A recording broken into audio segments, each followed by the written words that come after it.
السلام عليكم. مرحبا بكم في قناتي ومطبخكم شهيوات الفاسيه. يعني مطبخي ولا هو مطبخكم دابا.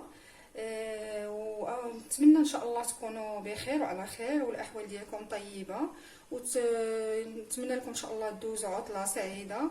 واولا الصلاه على النبي، اللهم صل وسلم وبارك على سيدنا محمد وعلى ال بيته اجمعين، وعواشركم مبروكه، والله يجعل ان شاء الله يدخل عليكم العيد بالصحه والسلامه وزياده الرزق.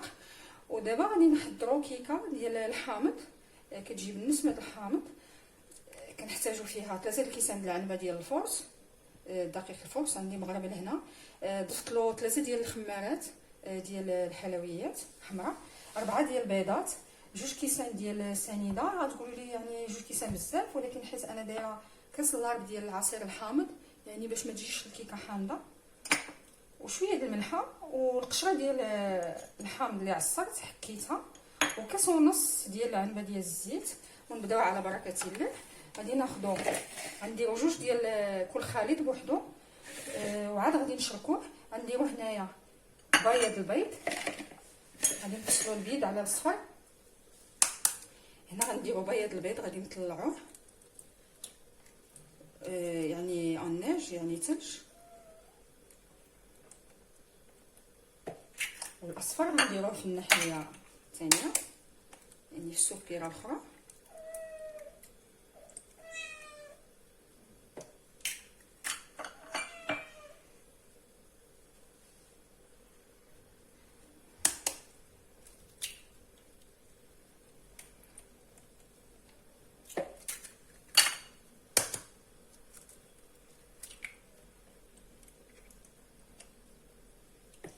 صافي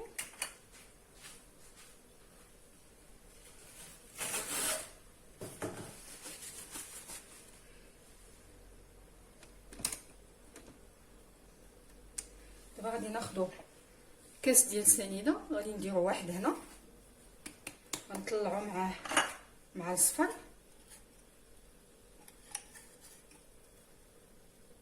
وواحد غادي نديروه مع البيض، وواحد مع الصفر.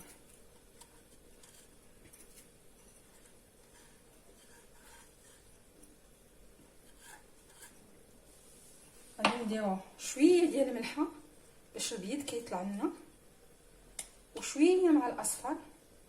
صافي دابا غادي نطلعوا بياض البيض هو الاول، وعاد ندوزو للاصفر.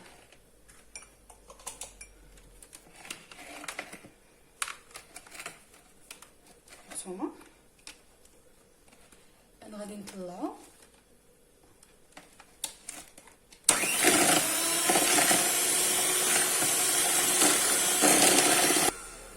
تقريبا حتى كيولي لنا بحال المورانغ. هانتوما كتشوفوا ها القوام ديالو. بالنسبه للبيض كتبداو دائما بالابيض، لان الا خدمتوا الاصفر عاد رجعتوا للبيض، البيض الا تقاس بالاصفر ما كيبغيش يطلع. يعني هذه معروفه، قاعده معروفه في البيض. خاص الاصفر ما يكونش حتى نقطه مع البيض. غادي نخليو دابا نفضوا هذه مزيان.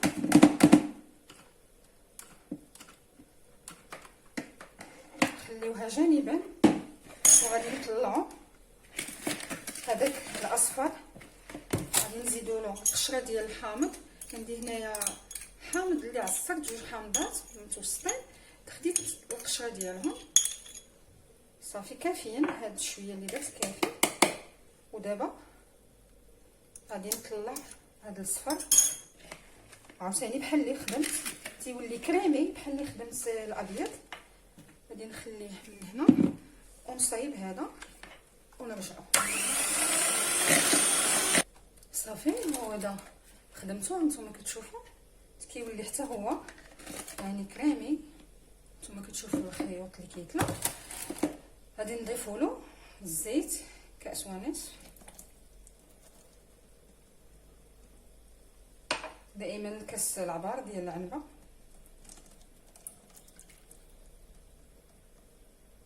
كتجي زوينه هاد الكيكه ديال الحامض. وغنزيدو الحامض العسل اللي عصرنا كما كتشوفوا كاس اللارب، يعني جوج حامضات معصرين على حسب الحاله. يعني الماء اللي في الحامض كيخرج نص كاس اولا اولا كاس اللارب اولا عفوا جوج كيسان. المهم جوج حامضات كتعصروهم، والقشره ديالهم هي اللي كتحكوها. غادي نخلطهم وعاد غادي نبدا نضيف الدقيق، وهذا البيض بياض البيض غادي نضيفو في الاخير، ولكن ماشي بالبادور، غادي ندورو غير بلا سباتول باش ما ينزلش حتى يتخلط مزيان.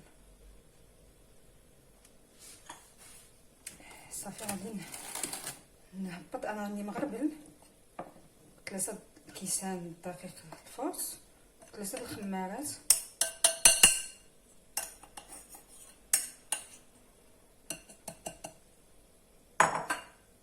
صافي غادي نحاول نحركو هكذا باش ما يطيرش ليا الدقيق حتى يتخلط بحال اللي كنخلطو بالطراب اليدوي. من بعد عاد غادي ندور الباطور حتى ما يبقاش الدقيق كيبان، جوانب ايضا.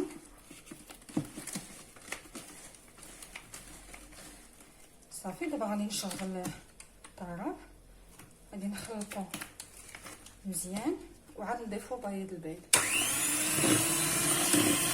صافي ها هو دا نتوما كتشوفوا كيفاش كيكون. دابا غناخد هاد البياض وغادي نبدا نضيفو شويه بشويه، وانا كنخلط بحال هكذا. غادي نبقى نهبط هذا البيض كامل. دائما نخدموا بهاد لاسباتول هادو احسن من المعلقه، كتهبط كلشي، هي ما كتخليلكش حتى شي حاجه في البول،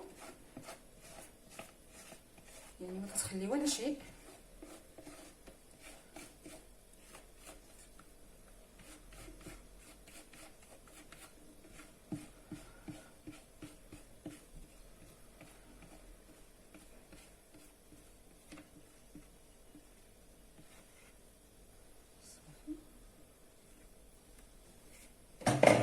دابا غادي نبداو نخلطو بحال هكذا.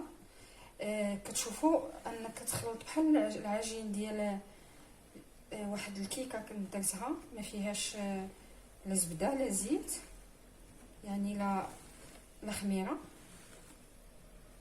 هذه لا فيها خميره، غير بشويه كتخلطوا حتى كينسجم بحال العجين ديال البيش، يعني ديال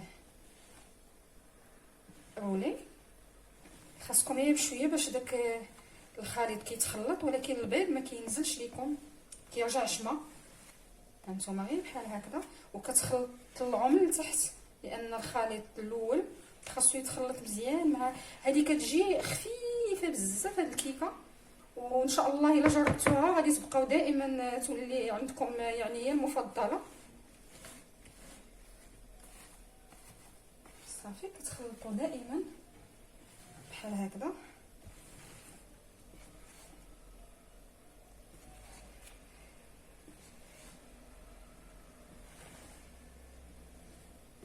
هذه اما ديروها، انا كيما قلت لكم، اما ديروها كيكه يعني في المول مدور اولا مربع. انا غنديرها اليوم مربعه.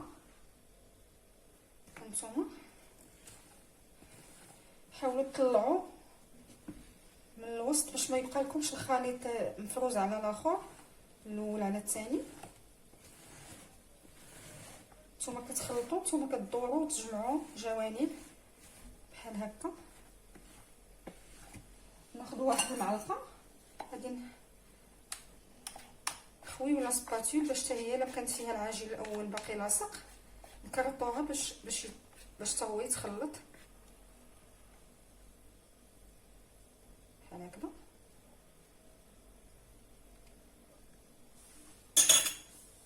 مزيان غنخلط حيت باقي عندي الخليط ما تكملش من تحت، باقي مترصب لتحت الخليط ديال صفار البيض. نتوما شتي كي كتجي خفيفه تبارك الله.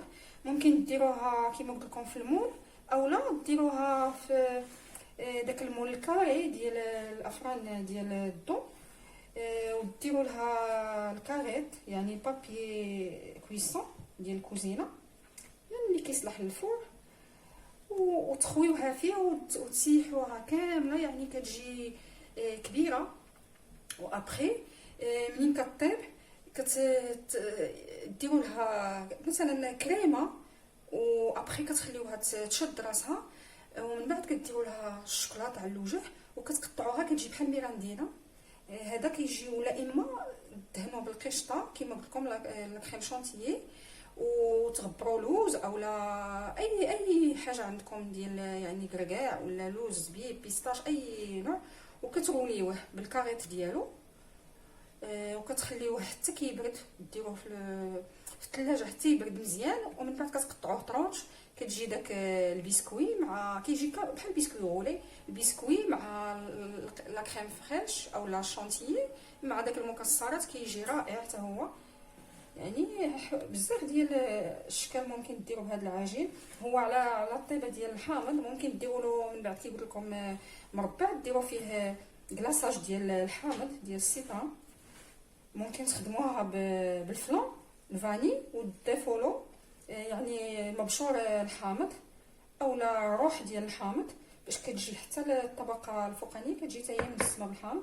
صافي دابا غادي نخليه جانبا، وغادي ناخذ المول. انا غادي ندير في هذا مربع، بغيتها تجيني عاليه شويه والتزيين عاد غادي نزينها، غنوريكم باش غنزينها، يعني حاجه بسيطه وفي متناول الجميع. دابا غادي ندهن المول ونرجعوا باش نديروا فيه الكيك. انا دهنت المول بالزبده، ما درتلوش الزيت، دهنته بالزبده وغبرت عليه الدقيق صافي مزيان. وغادي ناخذ، هانتوما كتشوفوا بدات كتطلع فيه الخميره، كنخليها انا واحد 5 دقائق عاد كنديرو في المول صافي. غادي ندور له الجوانب فقط، وغنهز يدي الفوق ونخوي. شتي كي كيجي بحال البسكوي. انا غادي ندير هذا، يمكن ما غاديش نديرو كامل لان جاني كتير. غادي نوزعو على المول، ندير مول واحد اخر حيت دايره 3 الخمارات، والخماره كتطلع.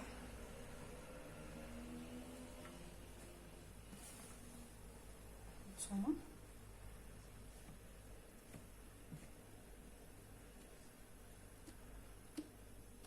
عندي واحد لو كور غادي ندير فيه واحد القلب.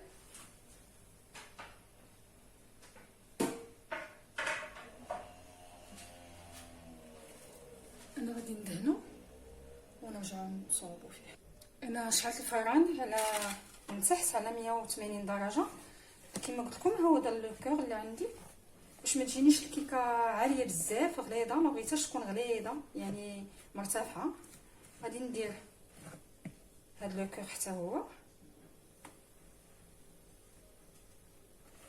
يعني زياده يجي، يعني كما شفتوا كيكه كتخرج ما شاء الله جوج. بغيتوش ما عندكمش هاد لو كور، عندكم اي مول صغير يعني متوسط، اذا كان مربع ديال هذا السيري ديالو يعني صغيره، مربع صغير اولا مدور اولا طويل.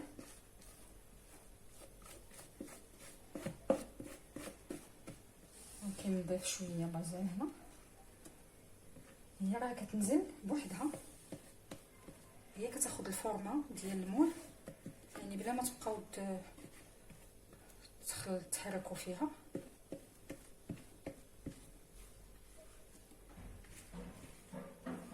وهكا ربحنا جوج كيكات بخليط كيكه واحده.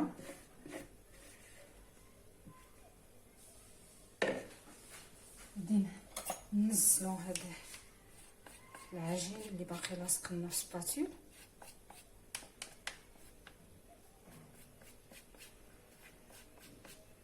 غادي نديروهم دابا في الفران يطيبوا بحال هكا. هاد الاخر اللي زدت كتجي هي اسفنجيه يعني هشه خفيفه بزاف. نتمنى تجربوها وتقولوا لي كيفاش جاتكم. صافي دابا غنديرهم يطيبوا في الفران ونتلاقاو ان شاء الله باش نديروا لهم التزيين ديالهم. انا غندير تزيين بسيط يعني على قد الجيب، وكيجي موالم مع يعني مع هاد الكيكه. ونديروهم دابا في الفران ونرجعوا ان شاء الله فاش يطيبوا.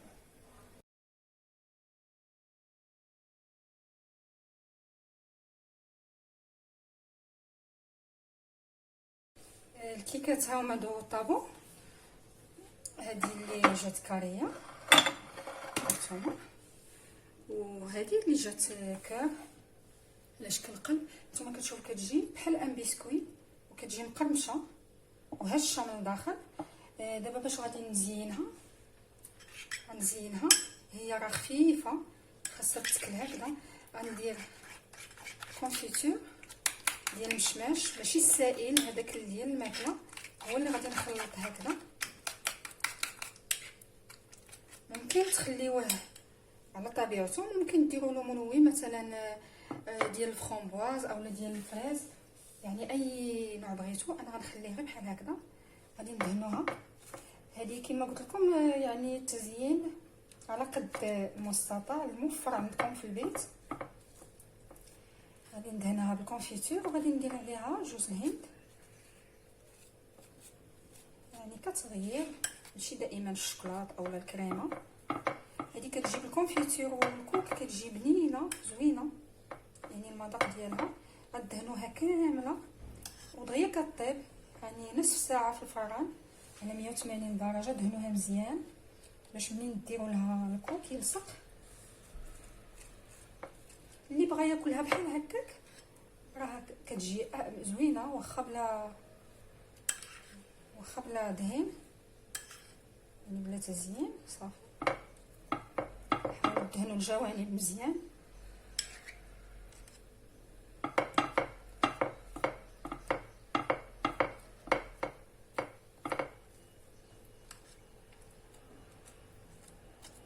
صافي دابا غادي ناخذ جوز الهند، غادي نغطروه يعني عشوائي عليها كامله.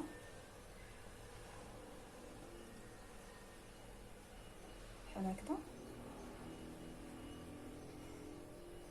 ممكن تغبروا جوز الهند والفيرميسيل ديال الشوكولات، حتى هما كيعطي واحد النكهه زوينه مع الكونفيتور. وانا غندير واحد شويه، يعني غير غنزوق به. نديروا الكوك مزيان يعني باش كيجي عامر الوجه ديال الكيكه. هانتوما شفتوا يعني 4 البيضات و3 ديال كيسان الدقيق خرجوا لنا 2 كيكات. صافي يعني كافي هذا. الثانيه حتى هي غندهنها بنفس الطريقه. غادي نديرو حبيبات ديال الشكلاط فيرميسيل. نتوما غادي ندير لها خطوط بحال هكذا، ما غاديش نرش عليها كامله، كتزيين وصافي. كيعطيها واحد ديكور زوين.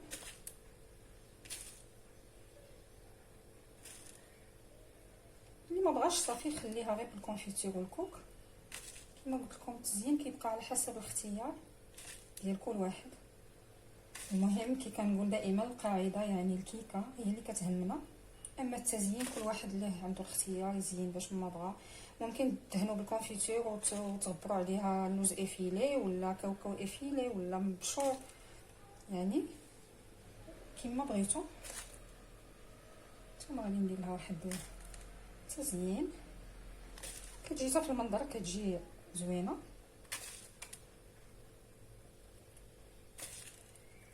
مع دابا الحال سخن الصيف، يعني حنا في فصل الصيف، هادشي اللي الكيكات بحال هكذا وبالكريمه وهذا كيتكلوا.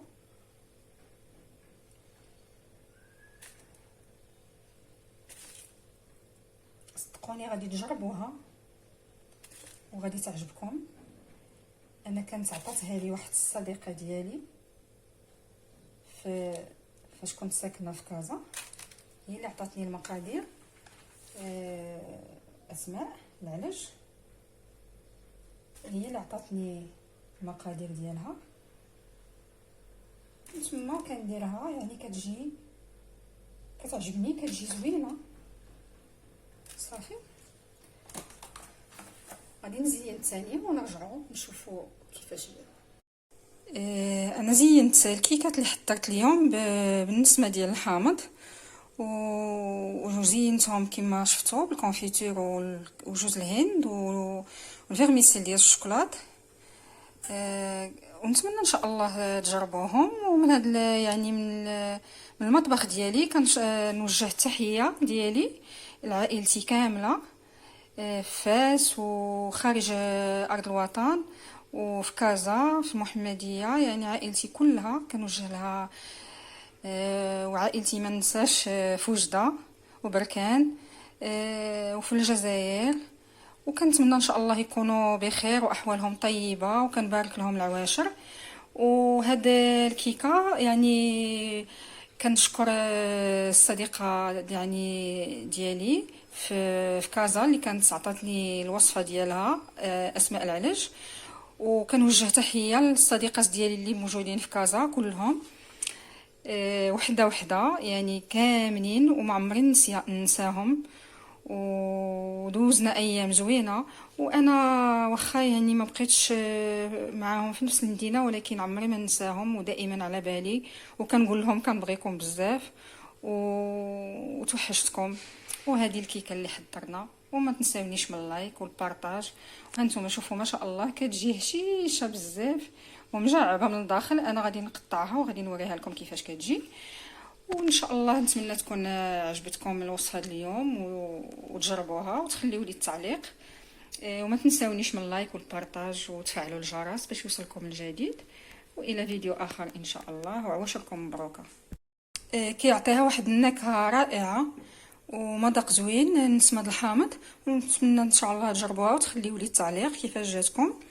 وما تنساونيش من اللايك والبارطاج وتفعلوا الجرس باش يوصلكم الجديد. والى فيديو اخر ان شاء الله، وعواشركم مبروكه.